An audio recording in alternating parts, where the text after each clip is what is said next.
Hi, I'm Brad's Vintage Collection, and today I'm doing kind of a different type of video for me. I'm going to do a video where I look at SGC and what PSA shutdown can mean for them.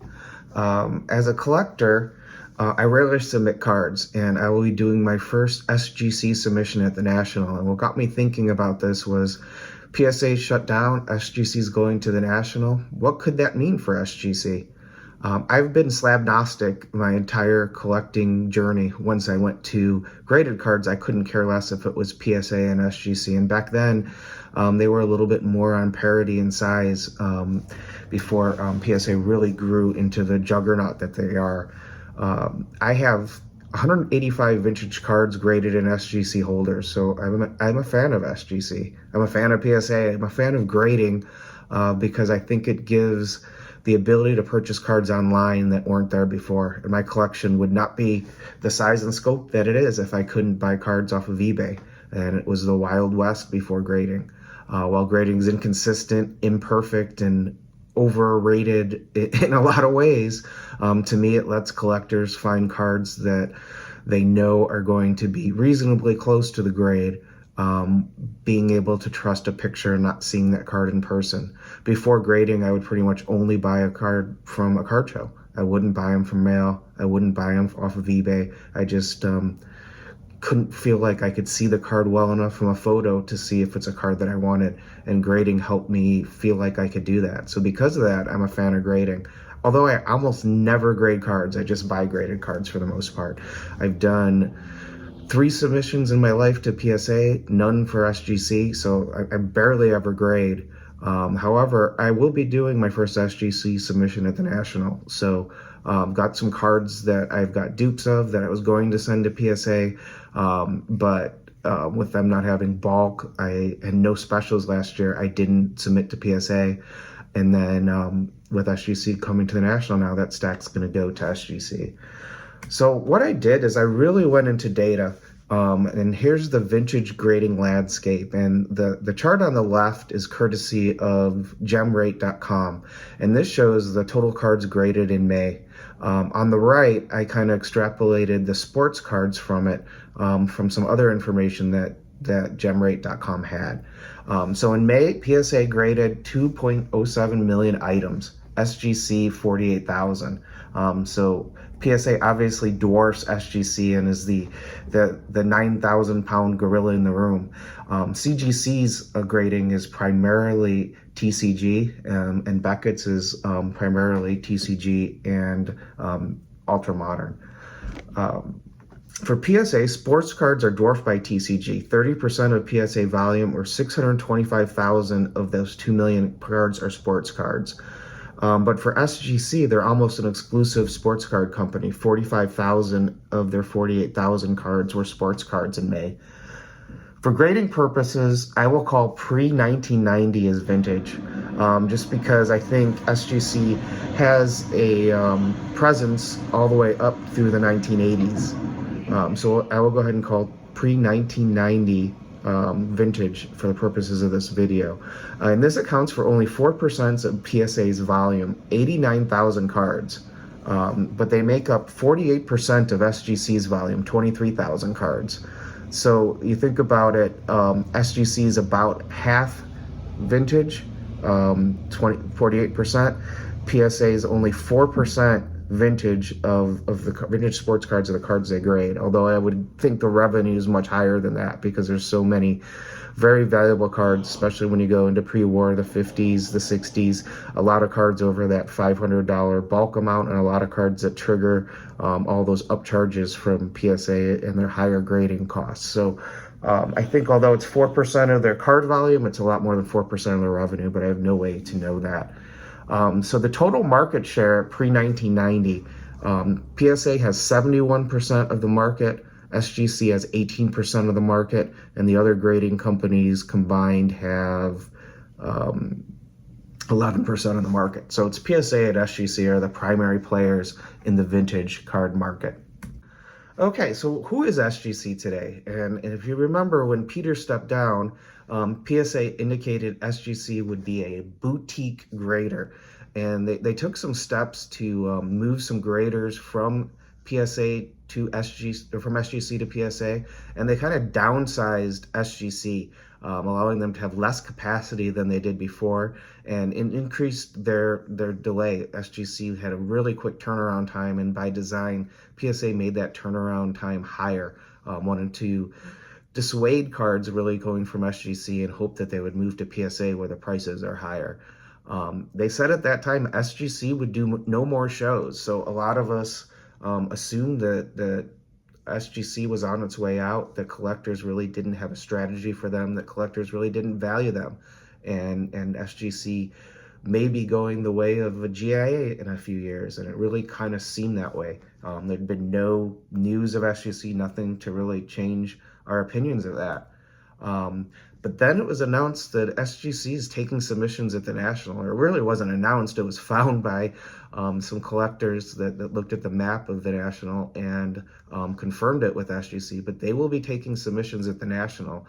And this is something that PSA or collectors had said that they would not have SGC do anymore. They said SGC wouldn't have a show presence as that boutique grader. And also PSA has suspended value submissions. So with PSA no longer having their value tier and it being very expensive to grade any cards at PSA, and SGC going to the National again this year when that wasn't expected, I was wondering how many cards will shift from PSA to SGC. SGC currently has a turnaround time stated to be 40 to 50 days. What could happen to SGC's turnaround? Will they also need to suspend submissions? I mean, how big is this going to be to SGC? So what I did is I dove into the numbers and tried to see the pool of cards that SGC may get as a result of PSA shutting down the bulk tier. So this chart came from GemRate, and I'm not going to spend a lot of time on this chart, but this chart gave me the percentages that I needed to extrapolate how many cards were graded in May in each era by SGC and PSA for the sports cards. And so that's what I did in this slide. I extrapolated the percentages by era to get number of cards graded. And you can see 625,000 cards graded by PSA, 45,000 cards graded by SGC. And this kind of breaks it down by era for sports cards. And some very interesting things on this. First of all, for cards older than 1960, so pre-war and 1950s cards, SGC has 60% or 40%, and PSA has 60%. So SGC is a real significant part in that pre-war era where they're getting 40% of all the cards submitted already. So that was much higher than I would have anticipated. I would have thought that PSA was still dwarfing SGC kind of in every single category. But in pre-war, SGC and PSA are fairly equal. That gets lower, but when we look at the 1960s, 1970s, 16%, 1980s, 9%, and then you can see it continually goes down by era. Pre-1990s sports cards make up 14% of PSA sports cards grading and 57% of SGC. So relatively very unimportant to PSA. 14% of a small market compared to TCG is not really a lot graded by PSA.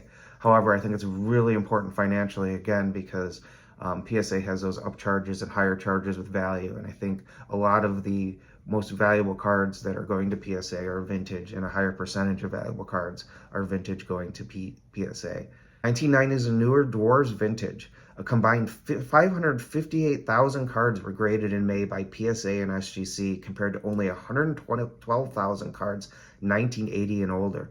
So we look at it, the vintage card market, 1980 and older, 112,000 graded in a month out of 670,000 sports cards. So it's really not that big of a percentage of sports cards, and it's a really small percentage when you look at everything being graded, including TCG. And so up to this point, it's just been math off of GemRate data and it's actual data. Now we get into trying to extrapolate that data and make some assumptions. And so here's where I need to make assumptions. From all the slides previously were actual data. There were data from GemMint or data I could extrapolate to calculate via GemMint data. Here's where I have to make some guesses if I want to see what SGC's impact would be if PSA shut down. And the first guess I need to make is what percent of sports cards submitted to PSA would have been in the bulk tier. And so in order to do that, that's under $500. I assumed 1950s and earlier 10%. There's a lot of valuable cards in that era, and I think most of what's going to PSA is probably over $500 and going to the regular tier or higher. For 1960s, I assume 25%. There's still a lot of cards above $500 in the 1960s, much less than under $500. And there's a significant number of cards in that under $500 price range by PSA. So I assume 25% for that era. For 1970s, I assumed 60%. Most of the cards are going to be under $500. 1980s, I assume 75%. And then the 90s, 2000s, 2010s, and 2020s, I don't know those markets. So I just made guesses. Those probably have no thought behind them or very little thought behind them, but I needed to throw something in there because SGC will get a small number of those cards. So doing that, I calculated or assumed that of the 675,000 sports cards, PSA's bulk was 405,000. This might be high, this might be low. It's probably not close based on my assumptions. But looking at that by era, you're looking, the 2020s are so much the bulk of it, 277,000 of the 405,000. The 2020s are why PSA had to stop submissions. TCG in the 2020s card, it's nothing else. That's what's coming into PSA in mountains. So if I look at that, the next thing I have to do is assume, okay, of those bulk cards, what percent could realistically move to SGC? And I decided to say, let's say 15%, 50 and earlier, 15% 60s, 15% 70s, 10% 80s, because I think Beckett will get a lot of those, and then 3% across the board the rest of the way. So doing the math with those rough, crazy assumptions, I get that the SGC could realistically add 16,000 cards, which would be about 36% more cards in June than they would have gotten had PSA not shut down. And of those 16,000 cards, crazy is a lot of those are still going to be modern cards, 1990s and newer. So of those 16,000 cards, Ultra Modern is so important to grading companies that only at 3% of those bulk cards, the 8,000 cards that I have projected going to SGC is 1.5 times the number of cards from the 1980s and earlier. So again, it just shows that the vintage market is not that big. SGC is a really strong player in the vintage market, but the number of vintage cards being graded each month are small. And so of the 16,000 cards, over half of them are going to be newer cards that come to SGC, and half of them are maybe the vintage cards that many of the viewers of this channel and many of the YouTube content creators focus most of their time on. What does that do to the SGC backlog? So if I assume that SGC is at equilibrium, I don't know if they are or if they're not. So if they can grade 46,000 cards in a month, 46,000 cards come in a month, and the backlog will stay relatively the same. The fact that their backlog is 40 to 50 days means it's not too out of whack. They can grade 1,483 cards a day. Their turnaround time is currently 50. So there's about 74,000 cards in the queue for SGC to grade as of June 1st. If we're going to say in June they're going to get 16,000 more cards and they can't add any capacity, the queue at the end of on July 1st would be 90,000 cards, and their turnaround time would go up to 61 days. So 61 days is a lot slower than collectors would like, a lot slower than dealers would like, and a lot slower than I'm sure SGC would like, but it's not such a long turnaround time that I think it would force SGC to shut down at the end of July or at the end of June. So the next thing I said, okay, what would happen at the National? And the National should increase what SGC gets, right? That's why they're going to be at that show. If they weren't going to get any more submissions by being there, they probably wouldn't be there, wouldn't spend the money to be there. If they're at about 61 days of turnaround at the end of June, capacity stays the same, and assume that they get 10% of the cards 10% more of the bulk cards that they would normally get moving from PSA, and 10% more of organic cards because people can submit in person. Like me, I wouldn't be submitting if I couldn't go submit in person. You on July 1st would be 90,000 cards. So let's say with those 10% increases, they'd be able to get another 4,000 cards organically, and then the bulk number of cards moving from PSA would move up from 16,000 to a little over 17,000. And at the end of July, the backlog moves up to 112,000 cards, or about 76 days. And this is starting to get almost a quarter. Nothing compared to the PSA backlog and the number of times it takes from PSA, but that might make collectors want to do something with SGC. So if we get to a backlog of that size, I don't think SGC would shut down. So I have zero worries really that SGC will shut down submissions kind of as a result of what shifts to them, because PSA had to shut down the value tier. But what I do think is, unless SGC is allowed to hire additional graders, which I'm not sure what collectors will decide on that, I think it'll be growing fast enough that I think SGC will raise prices after the National. I think they will want to slow the number of additional cards coming in until PSA comes back, and then see how it stabilizes. Are any of these cards or new customers going to stay with SGC, or is everyone going to go back to PSA as soon as they open up the value tier? So if I were collectors, what would I do? I obviously care about SGC. I want them to succeed as a company. I have a lot of cards in SGC slabs. I think they're a consistent grader. So what would I do long term with SGC? The first thing I'd do is I'd close down SGC TPG cards. They're only grading 3,000 cards a month. So whoever is grading those cards could then move to sports cards. I would shut down PSA bulk submissions for sports cards pre-1950. It's such a tiny, tiny piece of what PSA does. I don't know that they want to dedicate pre-war graders to smaller dollar cards, less experienced graders that are probably getting the smaller dollar cards in that era, unless it's a training ground so they get them to the higher dollar cards. I don't really see the value in that for PSA. It's a really tiny piece. This would probably anger the pre-war registry collectors, but I don't think it's that big of a piece of collectors, and I just think it's something that makes sense, because I think it would save a lot of time in PSA in the pre-grading process of getting the cards identified and cataloged and ready to be graded. I would increase prices at SGC after the National. I think it's going to be a necessary thing to do. I think that their turnaround time is going to be too large, and I think if it gets too large, people are just going to wait for PSA, and I think that would hurt them. I would let SGC grow. I'd let them grow organically, see what type of vintage market share they could ultimately take. If I were PSA, I'd hope to get to a point someday where the 1950s and 1960s bulk made sense to move over to SGC, like I think it does for the pre-war now. Lessen the number of intakes on cards that are not the bread and butter for PSA, and just let SGC have those. They are the bread and butter, and I think they'd get more consistency.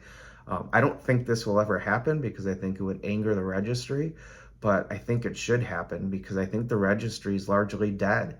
If you can't afford to grade commons, then you can't really put new sets on the registry. I don't think a lot of new collectors coming in are going to participate in the registry, because they see it as a futile exercise where they're never going to be able to complete their sets, because no new cards are coming on the market, because they're not worth what it costs to get graded. I would actually do a combined registry, take those bulks, move them to SGC, and then with SGC's prices, it would open up grading commons again, grading the lesser cards, opening the registry up to new collectors, and new people who enjoy sets and want to compete could get on there and actually have a realistic chance of competing and completing sets, because there'd be new commons that could come into the market, or new lesser cards that could come into the market. A card has to be so valuable now to even throw it to PSA that the registry, I think, is largely dying.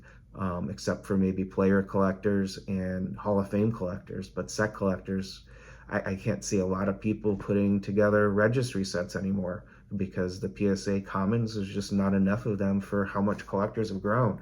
If SGC starts grading those, which I think would happen if it was a combined registry, I think that helps the total number of vintage cards graded grow, and I think it increases the number of cards coming in for PSA. PSA is never going to charge $15 to grade a common. They're just never going to do it with over 2 million cards coming in a month, and those cards being such an unimportant part to them. If you stuck to this point, there's a lot of math and a lot of boring data to most people. I found this very interesting. I enjoyed crunching these numbers and kind of seeing what the shutdown might mean for SGC. So I put one of my favorite SG cards on this slide, because videos suck without cards, and so at least you're seeing a card now if you made it all the way to the end. I'm personally pulling for SGC. I like the way they grade, and I believe they're currently more consistent on vintage than PSA. And I really appreciate you watching this video. If you made it to this point, then you really are kind of a math person like I am and really like data. I think most people probably clicked off because I think this video may be less interesting to many, but it's very interesting to me. And if you found this interesting, I appreciate it because I put some decent amount of work into the math behind this and to some assumptions. Would love to hear what you think in the comments, where I'm crazy on the assumptions, whether what my analysis did make sense. What do you believe is going to happen with SGC? Do you think they're going to raise prices? Do you think they're going to shut down? Do you think nothing's going to happen as a result of PSA moving bulk to them? And do you think that this is good for the long-term survival of SGC? I think it is. I think that PSA sees that there's some value in having the SGC company being able to take some of their cards from them.